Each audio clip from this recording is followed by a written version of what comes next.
Second Minister for Foreign Affairs of Brunei Darussalam. I now give the floor to His Excellency Johann Wadephul, Federal Minister for Foreign Affairs of Germany.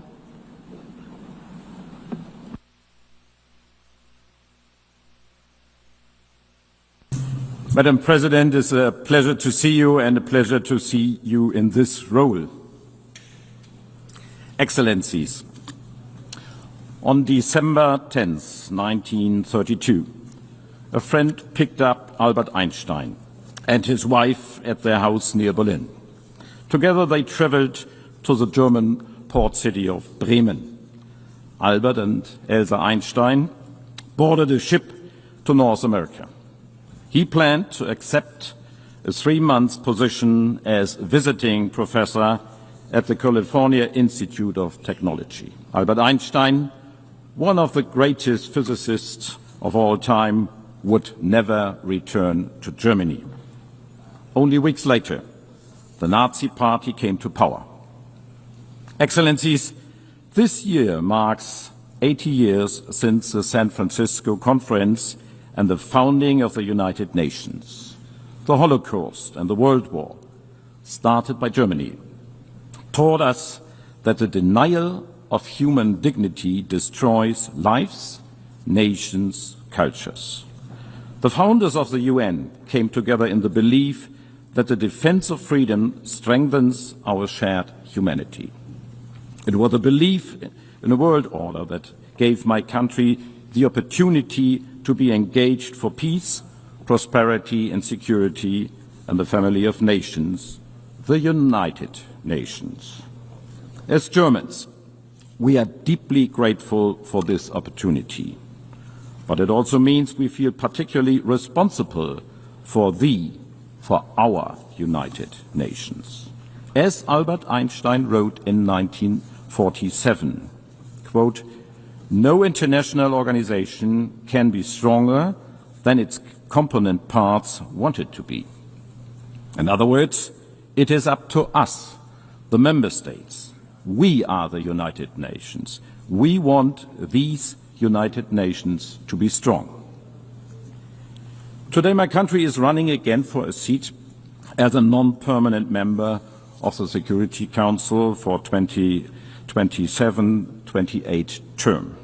We do so at a time of unprecedented instability and upheaval. In Sudan and neighboring countries, we are witnessing the worst humanitarian catastrophe of our time. Over 30 million people in need of humanitarian assistance. Over 12 million forced to flee their homes. We all need to do more to end this tragedy. The security of the entire region is on the line. The terrible war in Gaza is raging on. Hell on earth. A humanitarian nightmare as we speak. This war must end. The hostages must be released. The existence and the security of Israel will always be part of our raison d'etre. There must be a future in peace and in dignity for all in the Middle East. As we have reaffirmed in this hall this week, 2 states for 2 peoples, the only solution. I commend all those who continue to work tirelessly to find a path to peace, notably the United States of America. Excellencies, Iran has created and armed a network of malign proxy forces destabilizing the region. In addition, it has for many years been engaged in a nuclear program which goes far beyond any plausible civilian use. For us, it is imperative. Iran must never acquire a nuclear weapon. Since Iran clearly does not comply with its obligations under the Joint Comprehensive Plan of Action agreed to in 2015, we had no choice but to trigger the snapback of sanctions. Following a clear vote by the Security Council yesterday, sanctions will be effective later today. But let me emphasize, We remain open to negotiations on a new agreement. Diplomacy can and should continue. And on my own continent in Europe, Russia is waging a war of aggression against its sovereign neighbor, Ukraine. A war that Ukraine did nothing to provoke. A war that demonstrates the disregard for the most fundamental of all rules of the UN Charter, that all member states shall refrain from use of force against territorial integrity of other states. A rule that permanent members of Security Council bear a particular responsibility to uphold. And while our minds are focused on current security and humanitarian crises, we are aware that they are aggravated by the planetary crisis of pollution, climate change, and biodiversity loss, all of which threaten to bring more instability, more conflicts over resources, more lost lives and livelihoods. At 80 years, our cherished organization is challenged by a budgetary crisis, by a crisis of multilateralism, and by lack of respect for international law. At this time of crisis, we have set ourselves 3 key objectives. These have been at the heart of Germany's work at the United Nations for decades and summarize our Security Council bid today: justice, peace, respect. Since joining the United Nations, we have been adamant justice means development. Where hunger persists, there can be no lasting peace, German Chancellor Willy Brandt said in his first address to the United Nations in 1973. Justice requires that every human being has access to food, to clean water, to education and to health care. Germany is the second largest contributor to the UN system. We are one of the largest donors of humanitarian assistance to Gaza. We will continue to provide aid through well-established partners operating in line with humanitarian principles, including the UN. This aid must get through to the people who need it most. We repeat our urgent call on Israel to enable safe humanitarian access. We support UNHCR's work in refugee camps in Sudan and neighboring countries. Through UNHCR, we have supported countries in providing shelter, food and medical services for refugees. And we are investing in giving people a long-term perspective. I saw for myself how citizens from Mariupol have been able to find shelter in a hub created by the UNHCR in the city of Dipno, and how displaced people in Bekaa Valley in Lebanon were able to return to their restored communities through the support of UNHCR. The concept of justice also means combating climate change. I myself come from a coastal region in the north of Germany. I know firsthand the risks and the consequences of rising sea levels. And I can assure those whose safety and livelihoods are already endangered by climate change today, we are and we remain by your side. Climate justice means supporting those who are most affected, helping them adapt and address the losses they are already facing. It means significantly reducing emissions globally and keeping the 1.5-degree limit within reach. Germany will be a reliable partner in this. We stand by our target to be climate neutral by 2045. Excellencies, justice, peace, respect. 35 years ago, we made a promise that a reunited Germany would work towards peace and stability. Our contributions to peacekeeping and peace building are proof that we are keeping that promise.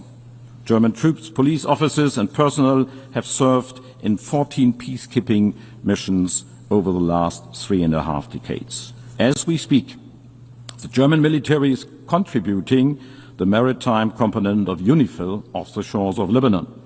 Germany military personnel supports UNMISS and MINURSO.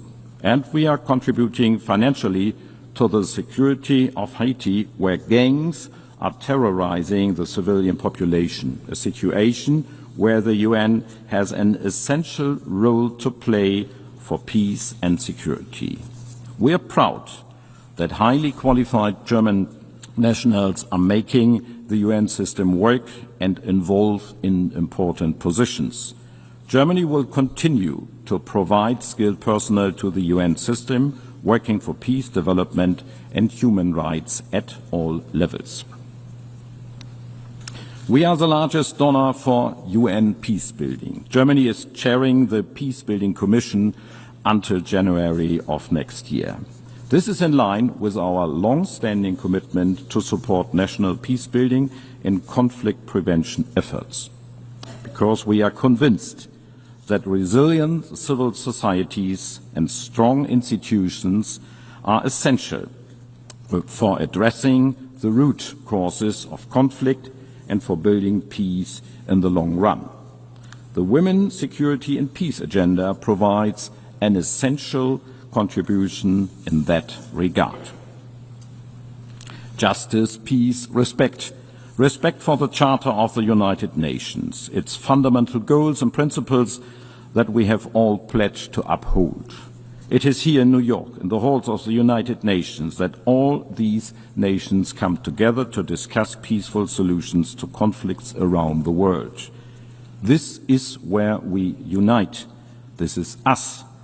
There is no other place like the United Nations. Excellencies, it is out of respect for international law and human rights that Germany works towards the establishment of a special tribunal for the crimes of aggression against Ukraine. That's why we support and defend international courts. That's why we work to protect human rights defenders where they are at risk. We stand by international humanitarian law. Ladies and gentlemen, respect also means reform. After 80 years, we must make sure that our institutions represent the world as it is today. The Security Council needs additional seats, permanent and non-permanent, in order to reflect the world's actual realities. Germany is convinced that additional permanent seats must go to regions underrepresented today, Africa, Asia and Latin America. Now more than ever, we need our United Nations to be fit for purpose. Therefore, the UNAT process must succeed. Today, the United Nations needs our support. Excellencies, we all would only stand to lose in a world where might makes right, where international rules are obsolete, in a world where treaties are only binding for the weak, and where war is a continuation of diplomacy by other means. Such a world would ultimately be governed by force. Justice, peace, respect, that is Germany's offer to each and every nation represented here in this great hall. It is an offer to listen, to cooperate, to find solutions. It is an offer rooted in our willingness to listen carefully to your concerns. And it is an offer which we are ready to back up. It is an offer you can always count on, now and in the future. Thank you.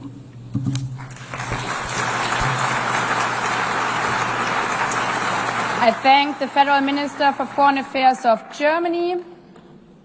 I now give the floor to Her Excellency Torgedur Katrin Guðnadóttir, Minister for Foreign Affairs of Iceland.